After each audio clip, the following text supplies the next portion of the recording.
At sa punto pong ito, pag-usapan naman natin ang mga update patungkol sa mga programa ng kasalukuyang administrasyon dito lamang sa Mr. President on the Go. Una nga po dyan mga kababayan, sa paggunita ng bansa ng ika-127 araw ng kalayaan kahapon, pinagbilinan po ni Pangulong Ferdinand R. Marcos Jr. ang lahat ng mga Pilipino na ipaglaban ang kanilang mga karapatan at kalayaan. Sa kanyang mensahe, magagawaan niya ito sa pamamagitan ng tunay na pagmamahal at pagbibigay ng serbisyo sa bansa. Gayon din sa pagpapabuti sa lahat ng ginagawa. Pinagbigyan din ng Pangulo na ang pagmamahal sa bansa ay hindi lamang sa pag-alala sa kasaysayan kundi maging sa pagkilos para sa ikauunlad ng Pilipinas.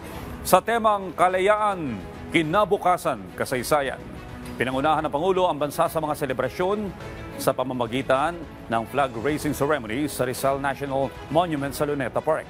Hinamon naman ng ating Pangulong Marcos Jr. ang mga opisyal ng gobyerno na magkaroon ng pananagutan sa mga hinaing ng mga Pilipino at huwag maging abusado at magpapogi lamang.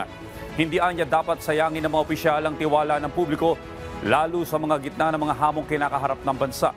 Sa kabila nito, tiniyak naman ng ating Pangulo na pananagutin niya ang mga abusadong opisyal at ang mga nagkukulang sa trabaho.